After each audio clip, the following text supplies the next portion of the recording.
Ce programme est financé par les amis et partenaires du ministère de Joyce Meyer.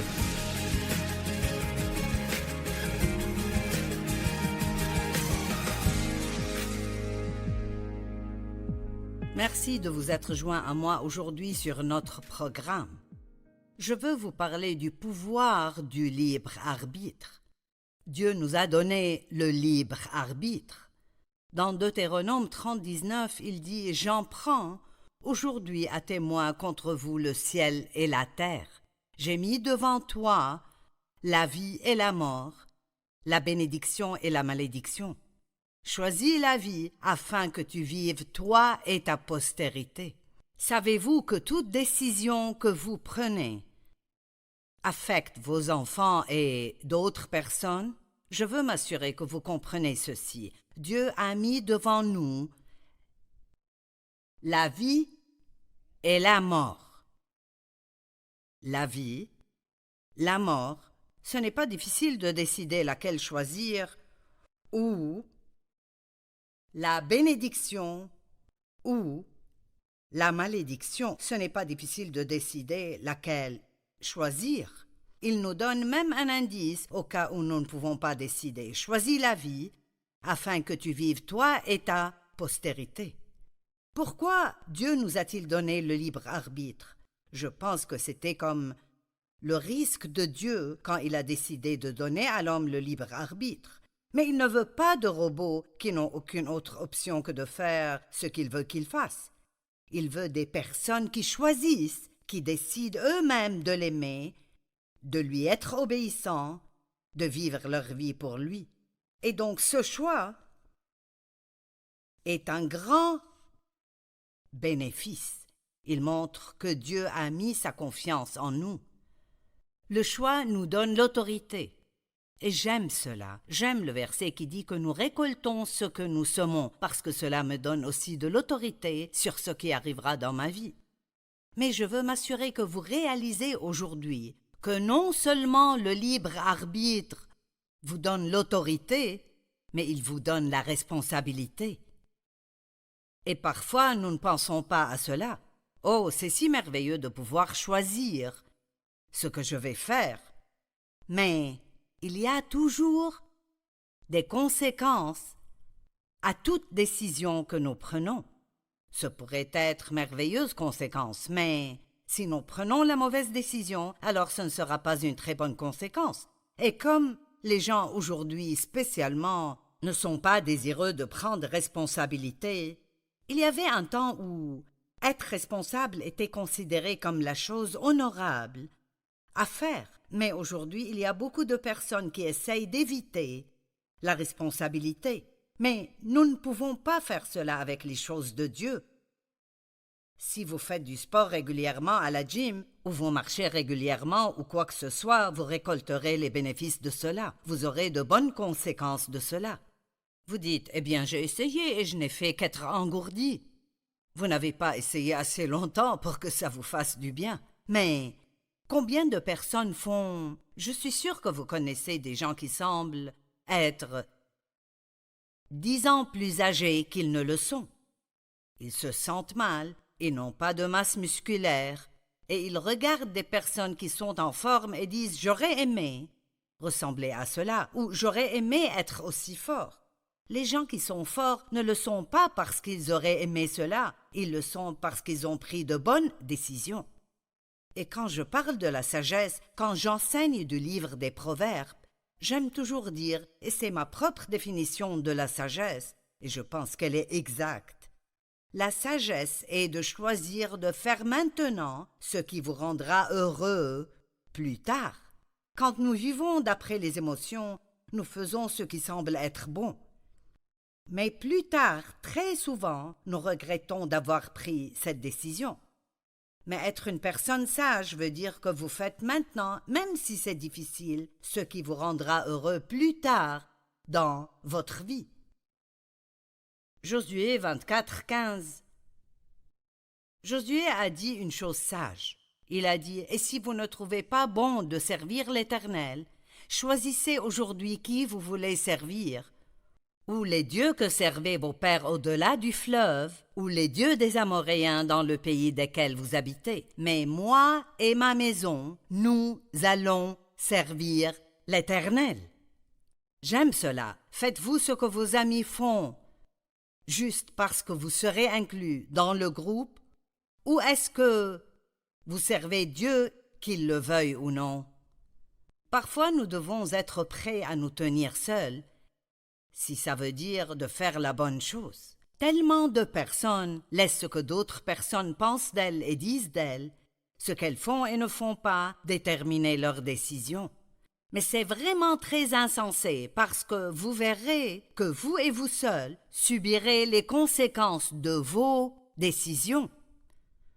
Maintenant, nous ne voulons pas laisser les autres prendre nos décisions pour nous. Cela ne veut pas dire que nous ne pouvons pas avoir l'avis de quiconque. Peut-être que vous avez besoin de l'avis de quelqu'un et vous lui demandez ce qu'il ferait, mais à la fin, la décision finale doit être la vôtre parce que, je répète, vous et vous seuls subirez les conséquences de vos décisions. Remarquez que beaucoup de personnes aiment vous donner beaucoup de conseils et tout le monde a une opinion. Mais votre avis vous appartient et vous devez non seulement faire ce que vous voulez, mais ce que vous sentez que Dieu voudrait que vous fassiez dans toute situation. Certains vous contrôleront si vous les laissez. Mais vous savez quoi? Vous avez tout autant de responsabilités de ne pas les laisser vous contrôler comme ils en ont de ne pas vous contrôler. Le contrôle est un genre de sorcellerie. Le diable essaye de contrôler, mais Dieu guide et nous laisse ultimement le choix. Mais quand les gens vous disent « Si tu ne fais pas ce que je veux, alors nous ne serons plus amis ou tu seras hors du groupe », vous devez prendre position et faire ce que Dieu veut que vous fassiez. Mon père contrôlait ma mère, et elle n'avait aucune vie. C'était vraiment triste. Ça m'attriste toujours quand je pense à sa vie parce qu'elle n'a jamais rien pu faire. Elle n'a pas profité de la vie. Elle n'avait pas beaucoup d'amis. Et il avait tort d'essayer de la contrôler, mais elle avait tout aussi tort de le laisser le faire. Prenez des décisions maintenant que vous ne regretterez pas plus tard. Qu'est-ce que le regret? Il veut dire que vous êtes désolé, que vous êtes déçu ou angoissé, de ressentir le chagrin, de pleurer, de ressentir la perte de quelque chose, la détresse concernant une action prise ou non prise. Et certains d'entre vous ont cela maintenant. Vous avez le regret dans votre vie parce que vous n'avez pas pris les décisions que vous saviez que vous devriez prendre, même des décisions que vous vouliez prendre. Combien souvent savez-vous ce que vous devez faire et vous allez dans la bonne direction, mais quelqu'un d'autre critique votre décision et vous décidez de faire ce qu'il pense que vous devriez faire au lieu de faire ce que vous croyez que Dieu veut que vous fassiez. Je vous implore d'essayer de plaire à Dieu, pas aux hommes. Plaisez à Dieu, pas aux hommes. L'apôtre Paul a dit quelque chose de puissant dans Galates 1:10, et j'y pense souvent. Il a dit « Et maintenant, est-ce la faveur des hommes que je désire, ou celle de Dieu? Est-ce que je cherche à plaire aux hommes? Si je plaisais encore aux hommes, je ne serais pas serviteur de Christ. » La traduction amplifiée dit « Si j'essayais d'être populaire parmi les hommes, pensez à ceci. Nous voulons être populaires, nous voulons que les gens nous aiment. Mais il dit, si mon but était d'être populaire parmi les hommes, il dit, je ne serai pas maintenant apôtre du Seigneur Jésus-Christ. Je me demande aujourd'hui combien de personnes manquent leur destinée parce qu'elles laissent d'autres personnes contrôler leur vie au lieu d'être assez courageuses pour suivre la direction du Saint-Esprit.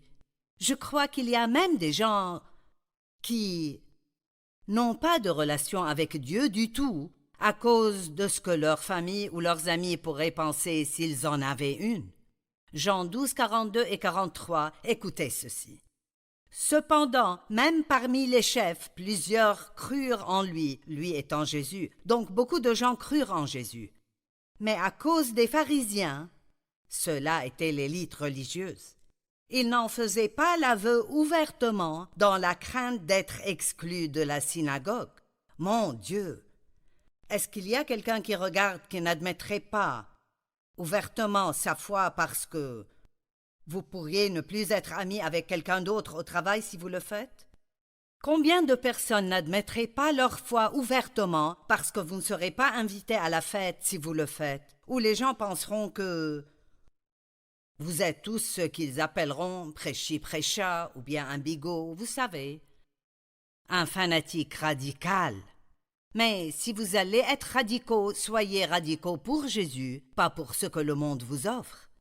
Prenez la décision de faire ce que Dieu veut que vous fassiez, pas ce que les gens veulent que vous fassiez. Je ne dis pas que nous ne devrions pas plaire aux gens. La Bible nous dit en fait de vivre pour plaire aux autres et pas pour nous-mêmes, mais il parlait de ne pas être égoïste et égocentrique. Ce dont je parle est que si vous devez décider entre « je vais plaire à Dieu » ou aux hommes, alors vous devez prendre la décision. Vous ne devez pas, vous avez le choix. Mais vous devriez choisir de mettre Dieu en premier. Si vous recherchez le royaume et sa justice en premier, sa façon d'être et de faire, alors toutes ces autres choses vous seront données par-dessus. Gardez toujours Dieu en premier et tout le reste ira bien. Être guidé par le Saint-Esprit est une marque de maturité spirituelle. Romains 8, 14 dit « Car tous ceux qui sont conduits par l'Esprit de Dieu sont fils de Dieu. » Une traduction dit « enfant de Dieu », l'autre dit « fils de Dieu ». Ça montre que nous appartenons à Dieu quand nous sommes guidés par le Saint-Esprit. Donc je vais vous parler de quelques décisions que vous devez prendre. Nous devons tous les prendre, et elles sont toutes assez simples. Mais elles sont certaines des choses qui nous donneraient le plus de problèmes si nous ne prenons pas les bonnes décisions. Donc, tout d'abord, choisissez de dépasser votre passé. Vous savez, votre histoire n'a pas besoin d'être votre destinée. Et je suis la preuve vivante de cela, et plusieurs d'entre vous aussi ont un témoignage puissant à propos de ce que Dieu a fait dans votre vie. J'ai été abusée par mon père, abandonnée par ma mère. J'ai épousé le premier gars venu parce que je voulais juste m'enfuir. Il m'était infidèle depuis le début, m'a abandonnée plusieurs fois dans d'autres villes et est parti. J'ai été blessée souvent. J'avais beaucoup de raisons d'être amère et rancunière, et je l'étais pendant longtemps, mais ce n'est pas la façon de Dieu. Et donc j'ai finalement réalisé de l'Écriture et grâce au Saint-Esprit que j'avais besoin de lâcher ce qui est derrière et de persévérer pour les choses qui sont à venir. Si vous n'avez pas fait ça et si vous pleurez aujourd'hui à cause de quelque chose que vous auriez dû faire il y a 20 ans, vous devez lâcher cela. Si vous êtes toujours en colère à cause de quelque chose que quelqu'un vous a fait il y a 10 ans, vous devez abandonner cela et leur pardonner et persévérer pour les bonnes choses que Dieu a pour vous dans votre avenir. Soyez remplis d'espérance, ne soyez pas juste pleins de regrets. Avez-vous une mentalité de victime ou avez-vous une mentalité d'avoir la victoire dans votre vie? Qu'importe le passé, quand vous recevez Christ comme votre sauveur, la Bible dit que vous devenez une nouvelle créature. Pensez à cela, une nouvelle créature. Écoutez 2 Corinthiens 5, 17. Si quelqu'un est dévoué à Christ, le Messie, il est une nouvelle créature, une nouvelle création, une créature complètement nouvelle. Les choses, conditions morales et spirituelles anciennes sont passées. Voici toutes choses sont devenues nouvelles. Quelqu'un doit être encouragé par cela. Vous n'êtes pas ce que vous étiez. Dès que vous recevez Christ comme votre sauveur, tous vos péchés sont pardonnés. Non seulement les péchés passés, mais les péchés présents et les péchés futurs, mais vous devez recevoir le pardon pour lequel Jésus a déjà payé quand il était sur la croix. Quoi que Dieu veuille nous donner, nous devons le recevoir par la foi. Et donc je vous dis que vous ne devrez pas vivre votre vie maintenant basée sur ce qui vous est arrivé ou ce que vous avez fait dans le passé. Il n'y a pas de péché que vous avez commis qui est trop grand pour que Dieu vous pardonne. Et non seulement vous pardonne-t-il, Mais la Bible dit « Il éloigne de nous nos transgressions autant que l'Est est éloigné de l'Ouest et ne s'en souviendra plus. » J'ai finalement réalisé que je perdais mon temps quand je continuais à parler de vieux péchés à Dieu et à constamment demander le pardon pour les mêmes choses parce que je lui parlais de choses qu'il avait oubliées. Vous êtes une nouvelle créature en Christ. Vous êtes une nouvelle argile spirituelle. Il y a du travail qui doit être fait en nous et le Saint-Esprit vit en nous en tant que croyants en Christ pour aider dans ce processus de changement en l'image de Jésus-Christ. Vous avez un avenir, mais parfois vous devez combattre pour de nouveaux commencements parce que le diable essaiera sûrement de vous les prendre. Je pensais que j'aurais toujours une vie médiocre, mais j'avais tort de croire les mensonges du diable. Non seulement n'ai-je pas une vie médiocre, mais je crois que Dieu a pris toutes les choses qui m'ont été faites qui étaient mauvaises et les a en fait transformées pour mon bien. Je crois que j'ai une meilleure vie et que je suis une meilleure personne que je n'aurais pu l'être si je n'étais pas passé par ce que j'ai traversé. Toutes choses sont possibles pour Dieu. Dieu peut faire des choses magnifiques dans votre vie, des choses que vous ne pouvez même pas vous imaginer qu'il ferait. Mais commencez à dire « toutes choses sont possibles pour Dieu ». Maintenant, je veux vous parler de choisir vos pensées. Je sais que j'ai eu beaucoup d'années dans ma vie où j'ai juste pensé « eh bien, je ne peux pas contrôler ce que je pense ». Vous savez, si c'est là, c'est là. Mais ce n'est pas vrai. Vous pouvez choisir vos pensées parce que la Bible dit « nous renversons » où nous chassons les mauvaises pensées, théories et raisonnements, nous les renversons et nous amenons toute pensée captive à l'obéissance de Jésus-Christ. Waouh, cela semble être un travail à temps plein. Et vous savez, au début, c'est très difficile. Vous devez vous entraîner et vous devez connaître la parole de Dieu pour savoir ce qu'est une mauvaise pensée. Mais plus vous étudiez la parole, par exemple, la Bible dit de ne pas être jaloux, que la jalousie ronge les os. Et donc, je ne savais pas que c'était un problème. J'étais jalouse de quelqu'un et je ne réalisais pas que mes pensées étaient mauvaises. Mais maintenant, si une pensée de jalousie vient à mon esprit, je sais tout de suite que le Saint-Esprit est en train de me rappeler le verset qui me dit de ne pas être jalouse, et je sais renverser cette mauvaise pensée. Et parfois je le dirais même à haute voix, non, je ne serai pas jalouse. Ce n'est pas la volonté de Dieu. Père, je prie pour que cette personne soit bénie par tous les moyens et je serai heureuse pour elle. Vous pouvez penser ce que Dieu veut que vous pensiez. Vous n'avez pas besoin de penser à tout ce qui vous passe par la tête. Ce verset que je viens de citer était 2 Corinthiens 10, 4 et 5. Je vais les relire. Car les armes avec lesquelles nous combattons ne sont pas des armes charnelles, mais elles sont puissantes par la vertu de Dieu pour renverser des forteresses. Une forteresse est un domaine que Satan contrôle dans votre pensée. C'est un domaine où il se cache et s'enterre et il espère que vous croirez ses mensonges. Il essaye de vous tromper. Nous sommes trompés quand nous croyons quelque chose qui n'est pas vrai. Je me demande combien de mensonges vous croyez aujourd'hui. Y a-t-il des mensonges que je crois toujours que je ne sais pas que je crois? Probablement, possiblement, et je prie que Dieu me les révèle et me les montre. Je ne veux pas passer ma vie à croire des mensonges, je veux connaître la vérité parce que seule la vérité peut nous libérer. Nous renversons les raisonnements et toute hauteur qui s'élève contre la connaissance de Dieu et, laissez-moi vous dire ceci encore une fois, et nous amenons toute pensée captive à l'obéissance de Jésus-Christ.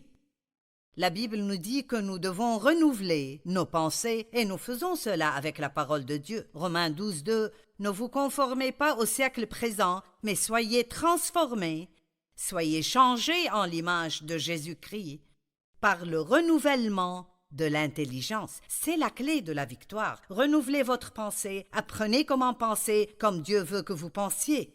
Si vous voulez avoir ce que Dieu veut que vous ayez, alors vous devez apprendre à penser comme Dieu veut que vous pensiez et dire ce que Dieu dirait, pas juste parler et penser d'après vos émotions et penser toutes sortes de choses que le monde penserait. Ne nous conformons pas à ce monde. Nous devons être transformés, changés entièrement par le renouvellement de notre pensée. Afin que vous discerniez quelle est la volonté de Dieu, ce qui est bon, agréable et parfait. Ce verset dit que si vous voulez vraiment un jour voir la volonté parfaite de Dieu manifestée dans votre vie, alors vous devez travailler avec le Saint-Esprit pour que votre pensée soit renouvelée d'après la parole de Dieu. Une autre décision. Choisissez vos mots très attentivement.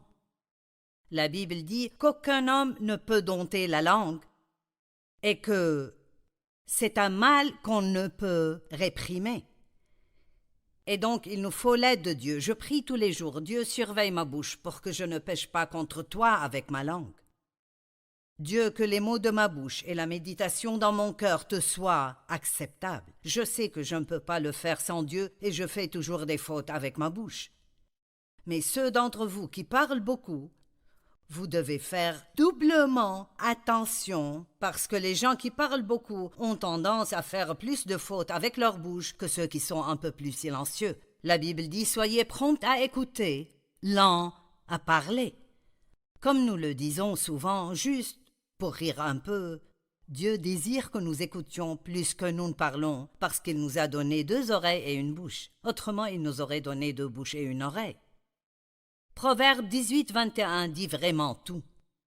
La mort et la vie sont au pouvoir de la langue. La mort ou la vie, les mots ont du pouvoir. Quiconque l'aime en mangera les fruits. Vous savez, les mots sont des récipients de pouvoir, comme ce verre qui contient mon eau dont je vais boire maintenant. Miam miam, très bon.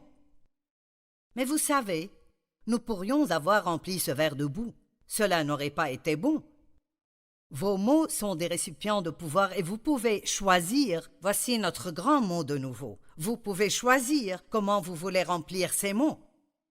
En fait, la Bible dit dans Jacques 1:26, si quelqu'un croit être religieux, sans tenir sa langue en bride mais en trompant son cœur, la religion de cet homme est vaine. Oh mon Dieu! Savez-vous que certaines personnes religieuses sont les personnes les plus commères que vous pourriez trouver? Certaines, pas toutes, Dieu merci, mais certaines sont très critiques, elles jugent les autres, elles sont négatives, et elles pensent qu'elles sont si religieuses parce qu'elles vont à l'église 2 ou 3 fois par semaine. Mais la Bible dit que votre religion est sans valeur et vaine si vous ne contrôlez pas votre langue. Nous prenons toutes sortes de décisions tous les jours. Vous pouvez être amer et rancunier, ou vous pouvez pardonner. Vous pouvez vous apitoyer sur vous-même, ou vous pouvez prendre responsabilité pour votre attitude, vos pensées, vos paroles, et demander à Dieu de vous changer. Vous pouvez vous plaindre concernant votre vie, ou faire quelque chose de votre vie. Vous pouvez parler de ce que vous n'avez pas, ou être reconnaissant pour ce que vous avez. Vous pouvez choisir maintenant de faire de ceci un nouveau commencement pour vous. Vous pouvez choisir d'être reconnaissant, de faire confiance, d'avoir la joie, la paix. Vous pouvez choisir de ne pas vous apitoyer sur vous-même, être jaloux, énervé, ou amer, ou rancunier. Ce sont des choses qui empoisonnent nos vies et volent notre joie. Commencez aujourd'hui à prendre de bonnes décisions, des décisions qui sont conformes à Dieu, et vous allez voir de nouvelles choses merveilleuses arriver dans vos vies.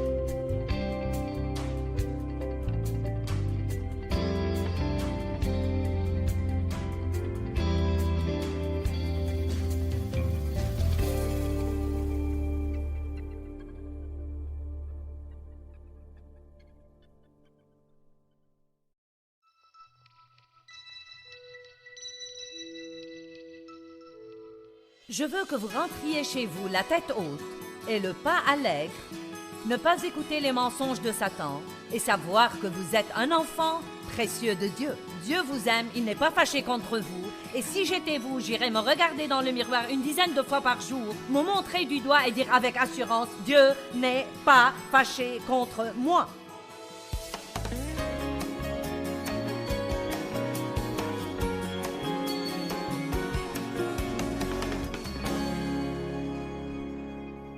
Je veux vous parler ce matin du remède au manque d'assurance, car nous avons une épidémie de manque d'assurance dans le monde aujourd'hui. Des gens qui portent des masques et se revêtent de personnalités bidons et essayent de faire des choses qu'ils ne veulent même pas faire, qu'ils ne sont pas équipés pour faire ou doués pour faire, et essayent d'être comme quelqu'un d'autre qu'ils croient qu'ils devraient imiter. Et ils sont blessés et froissés tout le temps à chaque fois que tout le monde ne les applaudit pas. Croyez-moi, Jésus est mort pour que nous ne manquions pas d'assurance. Nous pouvons avoir de l'assurance en lui. Nous devons savoir que même si les autres nous rejettent, Dieu ne nous rejette jamais. Il ne nous rejette jamais. Il nous a acceptés dans le bien-aimé, selon Éphésiens chapitre 2, verset 6. Donc si vous vous demandez si Dieu vous a accepté ou non, il ne le fera jamais sur la base de vos bonnes œuvres, mais vous êtes acceptés par votre foi en Jésus-Christ. Romains 14, 17. Je veux aujourd'hui vous parler de la justice, ce que signifie recevoir la justice de Dieu par votre foi en Jésus-Christ. Une chose très incroyable. Après tout, le royaume de Dieu, ce n'est pas d'avoir le manger et le boire qui nous plaît, mais la justice, la vertu morale, cet état qui rend un homme une personne agréable à Dieu, et la paix du cœur et la joie par le Saint-Esprit. Donc, le royaume de Dieu, ce royaume où Dieu nous offre de vivre qui, à propos, est un royaume invisible, mais néanmoins un royaume, et il est le roi de ce royaume. Ce royaume n'est pas d'obtenir tout ce que nous voulons. Ce verset en parle comme du boire et du manger, mais je vais l'amplifier un peu et dire que, bien que Dieu veuille nous bénir, il ne nous a pas appelés à une relation avec lui pour nous donner tout ce que nous voulons. Eh bien, des fois, nous demandons des choses qui sont absolument les pires pour nous, mais nous ne le savons même pas.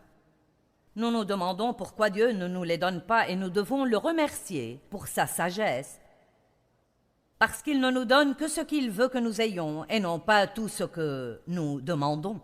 Vous vous rappelez le fils prodigue? Il a demandé son héritage et le père le lui a donné. Et plus tard, ça s'est avéré être une bénédiction, mais au départ, il a découvert que ce n'était pas la chose dont il avait besoin ou qu'il voulait, car de toute façon, il a tout gaspillé. Il voulait son héritage, mais il n'avait pas la maturité pour savoir comment le gérer. Et donc, il y a beaucoup de choses que Dieu a, disons à la banque pour vous et pour moi, des choses qui ont été achetées et payées par Christ. Ce pourrait être un poste supérieur au travail. Ce pourrait être exercer votre don ou votre talent à un plus haut niveau. Ce pourrait être n'importe quoi. Ce pourrait être plus d'argent, par exemple. Ce pourrait être une position de pouvoir. Dieu veut que nous ayons le mieux du mieux. Nous sommes ses enfants et il veut que nous ayons le mieux. Pourquoi voudrait-il que tous les pécheurs aient les bons trucs pendant que nous rampons dans la boue pour manger des restes?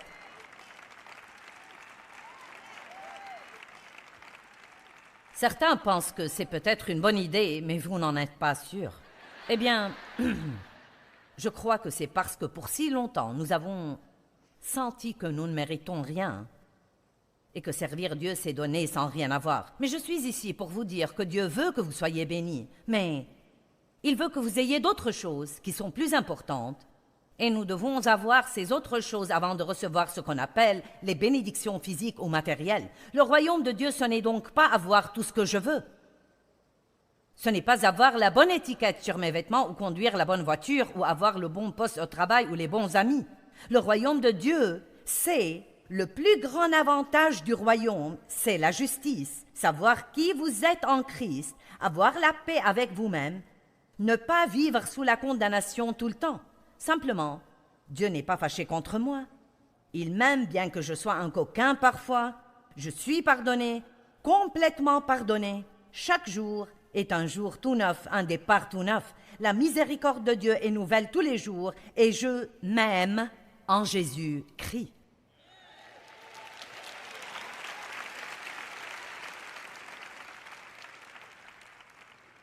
C'est la paix et la joie, la justice, la paix et la joie. Or, nous pourrions dire que les choses sont les avantages du royaume, mais le royaume, ce n'est pas des choses. Le royaume, c'est savoir qui vous êtes en Christ, avoir la paix qui surpasse toute intelligence, avoir la paix de ne pas avoir une conscience coupable, avoir une joie indicible et jouir de votre vie de tous les jours. Jésus dit qu'il est venu afin que nous ayons la vie et que nous en jouissions et que nous l'ayons abondamment, complètement jusqu'au débordement.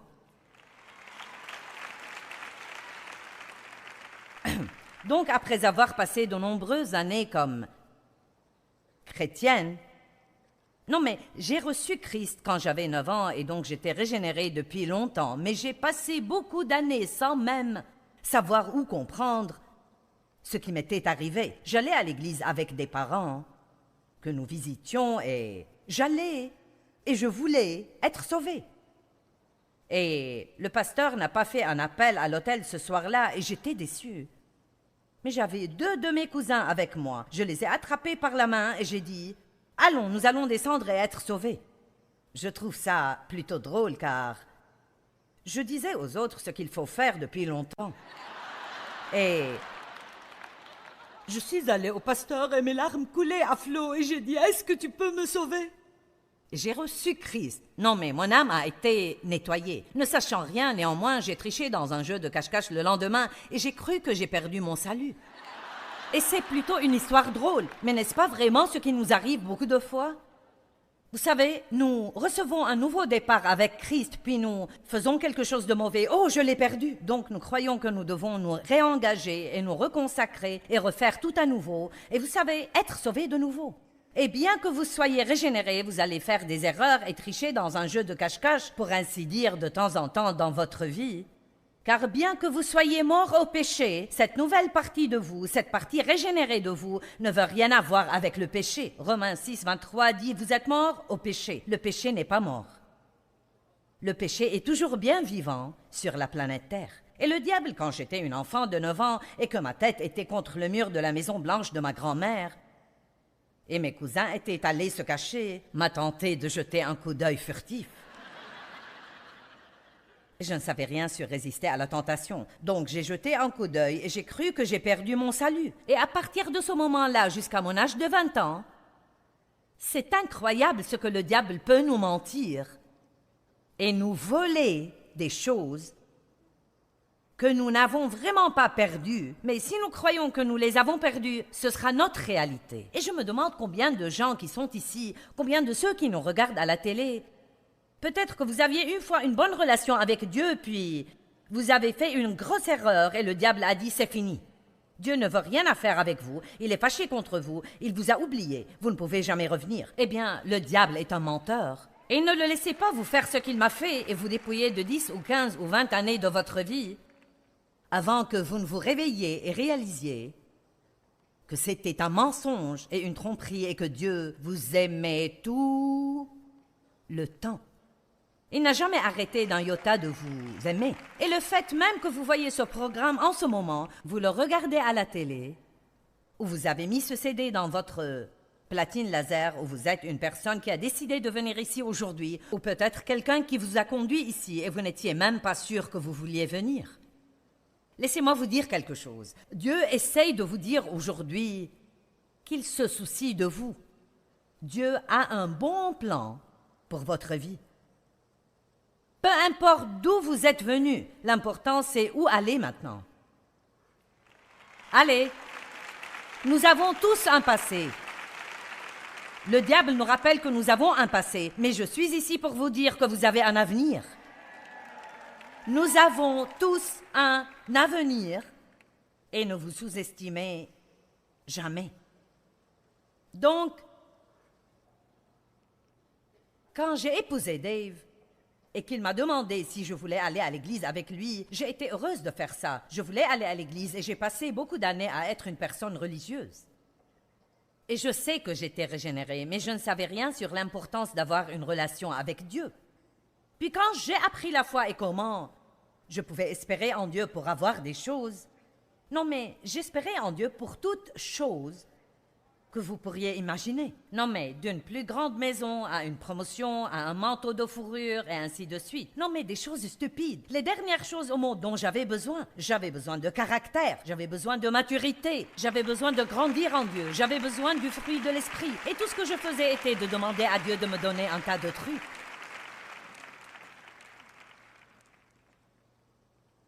Puis j'ai appris Romains 14, 17, et j'ai su que le royaume de Dieu, ce n'est pas ce genre de choses.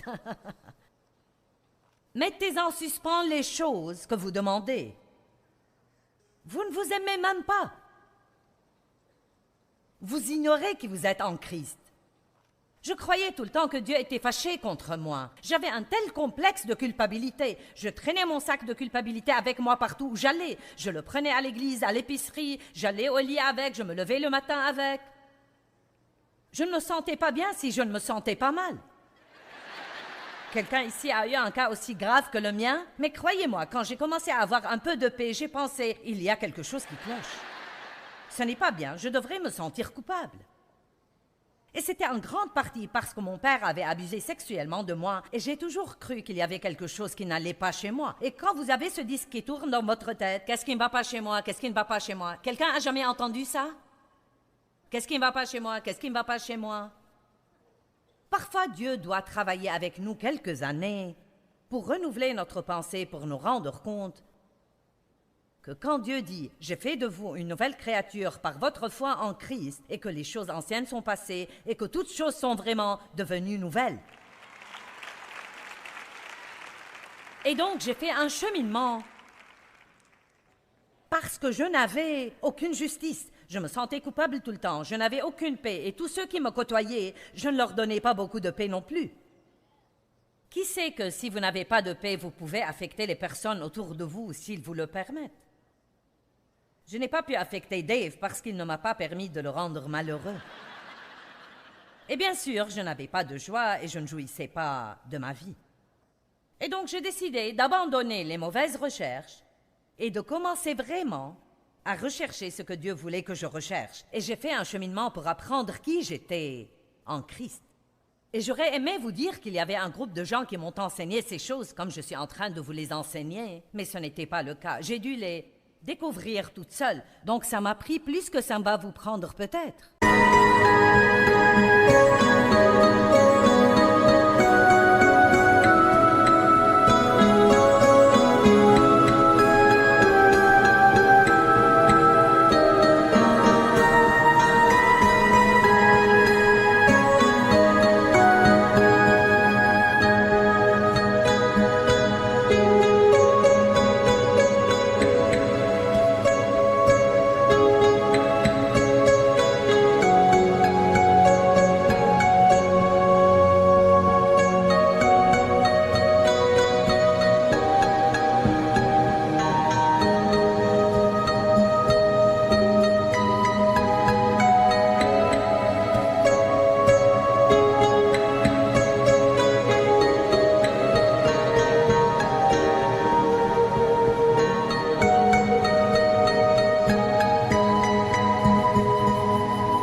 Et je rends grâce à Dieu maintenant pour ce que je sais. Et chaque fois que vous apprenez un peu de vérité, remerciez Dieu pour cette vérité que vous avez parce que c'est une vérité qui vous libère. Et j'essaye de partager avec vous beaucoup de vérités ici ce week-end. Je ne sermonne pas, ce n'est pas de la publicité. Ce n'est pas une session de majorette pour le Saint-Esprit où j'essaye de vous exalter puis de vous renvoyer chez vous. Je veux que vous rentriez chez vous la tête haute et le pas allègre, ne pas écouter les mensonges de Satan, et savoir que vous êtes un enfant précieux de Dieu. Dieu vous aime, il n'est pas fâché contre vous, et si j'étais vous, j'irais me regarder dans le miroir une dizaine de fois par jour, me montrer du doigt et dire avec assurance, Dieu n'est pas fâché contre moi. Faites ça jusqu'à ce que ça devienne une réalité dans votre vie. Vous voyez, ce qu'il y a, c'est que ces choses que Dieu nous offre, ces choses du royaume, la justice, la paix, la joie, la sécurité, la confiance, toutes ces choses merveilleuses, l'assurance, sont toutes des choses pour votre âme. Et quels que soient les vêtements que vous mettez sur votre corps, quel que soit le groupe auquel vous appartenez ou la voiture que vous conduisez, que votre nom soit sur une porte de bureau ou sur une petite plaque sur votre bureau, nous nous enthousiasmons pour des choses stupides. Nous croyons que c'est si important. Si vous êtes malheureux à l'intérieur, rien de tout ça ne fait de différence. Vous me comprenez? Certains des gens les plus célèbres au monde sont certains des gens les plus malheureux au monde. C'est pourquoi beaucoup d'entre eux finissent par s'adonner à la drogue et se stimulent à quelque chose tout le temps. Ils ont tout ce que les gens croient qui les rendrait vraiment heureux. Et pourtant, ils ne sont pas heureux. Parce qu'on ne peut pas être heureux si on n'a pas la justice, la paix et la joie dans le Saint-Esprit. Et je ne parle pas en fait d'une paix que vous avez quand tout va bien avec vous. Je vous ai lu la liste hier soir. J'ai fait pendant 42 jours une liste des différentes choses qui m'étaient arrivées. Et pendant 40 jours, j'ai eu 34, soi-disant, tribulations différentes. Et je ne m'en serais même pas souvenu si je ne les avais pas notées. Et je les ai notées pour en faire un message. Et ce qu'il y a, c'est que parce que maintenant j'ai vraiment cette paix, et je sais que Dieu m'aime vraiment, et je sais qu'il marche devant moi, et je sais qu'il peut s'occuper de tous mes gâchis, et je fais confiance à Dieu pour résoudre toutes ces choses, une par une, une par une, une par une. Si vous attendez de ne plus avoir de circonstances puantes pour avoir la paix, vous allez attendre longtemps.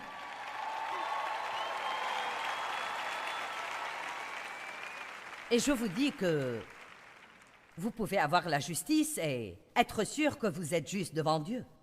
Je vais même vous dire que vous pouvez pécher et ne pas vous sentir condamné. Évidemment, je fais tout mon possible pour enseigner aux gens de ne pas pécher, mais 1 Jean 2:1 dit une chose merveilleuse. Mes petits enfants, je vous écris ces choses afin que vous ne péchiez point. Tout dans la Bible a été écrit pour que nous ne péchions point, pour que nous sachions que nous pouvons vaincre le péché et nous élever à de nouveaux niveaux de sainteté et mieux nous comporter tout le temps. Mais c'est un cheminement et pendant que je le fais, je peux faire quelques erreurs. Je ne suis plus aussi mauvaise que je l'étais, ni aussi bonne que je voudrais l'être. Amen. Dieu merci, je ne suis pas là où j'étais, mais je ne suis pas là où je veux être. Je vais très bien et je fais mon chemin. Et l'ennemi n'aime pas ça parce qu'il veut vous donner l'impression que vous ne serez jamais bien avant d'arriver. Amen. Et ce n'est pas du tout la vérité. Dieu a un bon plan pour notre vie. Il nous aime. Il sait d'où nous sommes venus. Il sait où nous allons. Et il ne va jamais renoncer à nous. Nous devons donc apprendre à espérer de Dieu les choses qui sont les plus importantes dans nos vies, non pas un tas de trucs, mais la justice, la paix et la joie dans le Saint-Esprit, et d'arrêter de courir après des choses qui ne peuvent vraiment pas nous rendre heureux, et d'apprendre qui nous sommes en Christ, comment nous pouvons avoir la paix même quand nos circonstances ne sont pas bonnes. Quelles que soient vos circonstances ce soir, il y a de fortes chances que d'ici 1 ou 2 semaines, vous ne les aurez pas, ou d'ici 1 an, mais vous en aurez d'autres peut-être. Vous dites, ce n'est pas très encourageant. Eh bien, c'est la vérité. Et ce qu'il y a, c'est que nous pouvons les surmonter. Paul a prié pour connaître Jésus et la puissance de sa résurrection, la puissance qu'il a élevée au-dessus de toutes les choses dans ce monde, pendant qu'il était dans le corps. Marchons dans l'esprit et soucions-nous davantage des choses spirituelles que des choses naturelles. Laissez-moi vous demander maintenant, qu'est-ce que vous passez la plus grande partie de votre temps à chercher? C'est entre vous et Dieu. Tout le monde ne doit pas crier, mais qu'est-ce que c'est? Eh bien, j'espère de Dieu un mari. Eh bien, vous avez peut-être besoin de quelque chose d'autre avant de l'avoir. Ou vous voulez savoir qui vous êtes en Christ, car si vous recevez un mari et que vous comptez sur lui pour vous donner l'impression que vous avez de la valeur, vous allez vous fâcher contre lui à chaque fois qu'il ne vous dit pas que vous êtes merveilleuse. Allez maintenant, est-ce que vous êtes avec moi?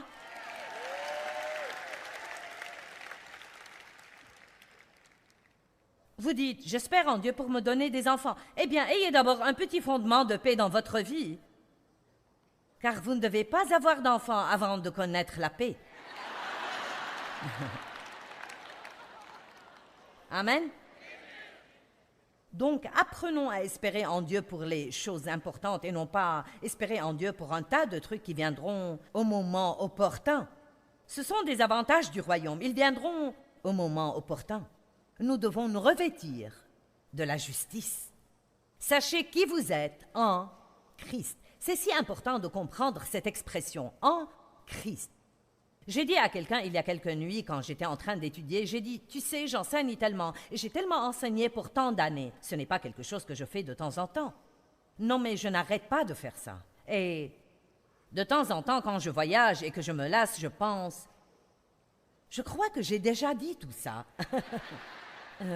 Et je me demande si les gens se lassent d'écouter la même chose. Et je sais que ça n'a pas l'air d'être la même chose pour vous, mais la chose que je ne dois pas oublier, c'est qu'il y a des gens ici aujourd'hui et des gens qui nous regardent à la télé pour qui ceci est une nouvelle toute nouvelle. Vous n'avez rien entendu de pareil toute votre vie. Non mais vous dites, sérieusement, Dieu n'est pas fâché contre moi? Sérieusement, je peux être juste devant Dieu, je peux croire que je suis juste devant Dieu, je peux avoir la paix, je peux avoir la joie. T'es vraiment sérieuse? Et donc je vais continuer à le dire aux gens et continuer à le dire aux gens jusqu'à ce qu'il n'y ait plus de gens sur terre qui sont dans l'esclavage.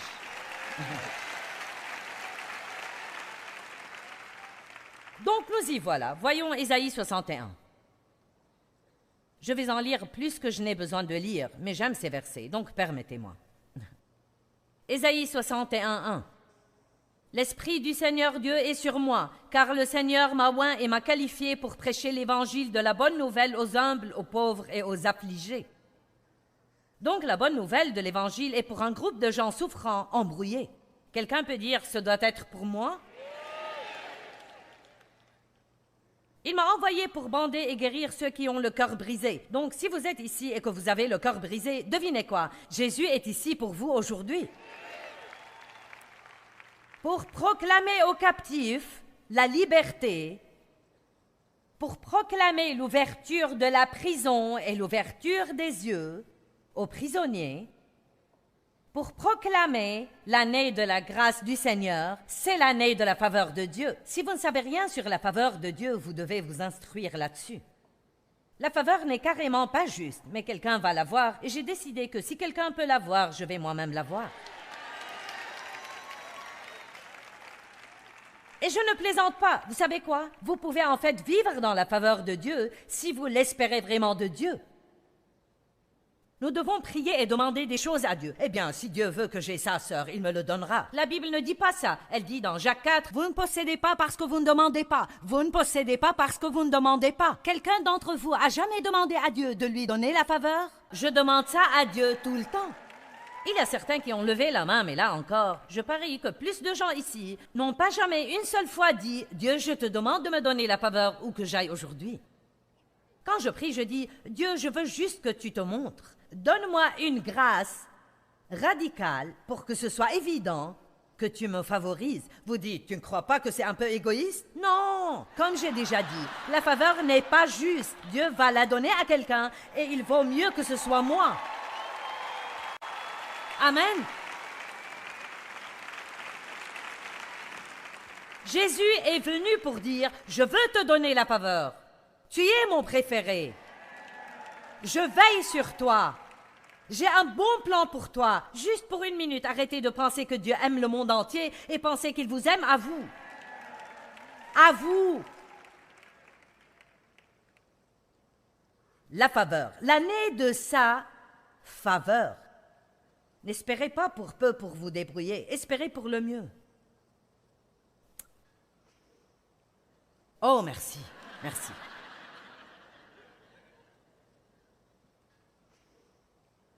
Verset 2, verset 3, quelque part. Nous sommes quelque part. Je vais recommencer. Pour proclamer l'année de la grâce du Seigneur, l'année de sa faveur, et le jour de la vengeance de notre Dieu. Cela signifie que Jésus dit, je vais m'occuper de vos ennemis.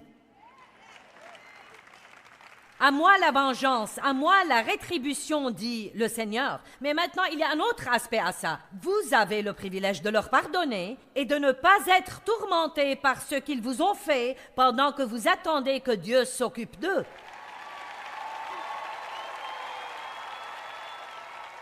Mais hey, si vous continuez à vous débrouiller seul, Dieu ne fera rien avant que vous ne finissiez.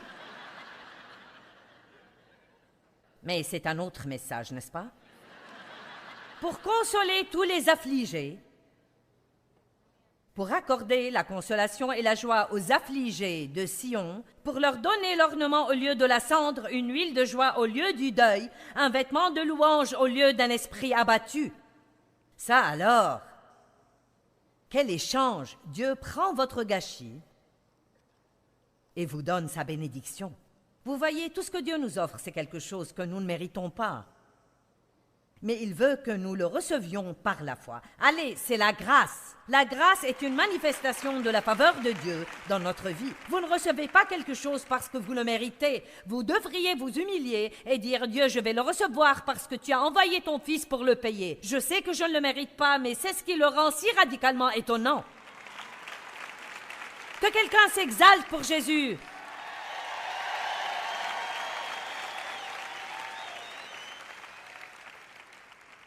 Puis il continue à parler. Nous allons maintenant sauter au verset 7. J'aime ça. Au lieu de votre première honte, vous aurez une récompense double. Ton peuple se réjouira de sa part. Par conséquent, dans leur pays, non pas quand ils mourront et iront au ciel, mais dans leur pays, ils posséderont le double de ce qu'ils ont perdu et leur joie sera éternelle. Puis-je vous dire quelque chose? Dieu va toujours vous donner plus que ce que le diable ne vous a enlevé. Vous m'avez entendu, j'ai dit que...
ce que le diable ne vous a enlevé. Si vous luttez avec le manque d'assurance, je vous demande d'avoir une petite conversation avec vous-même. Rappelez-vous qui vous êtes en Christ et n'oubliez pas que sa justice est la vôtre en cadeau. Et soyez sûr que Dieu vous aime vraiment et qu'il vous veut le mieux à tout moment.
khắp phương trời vẫn nhớ tới quê hương.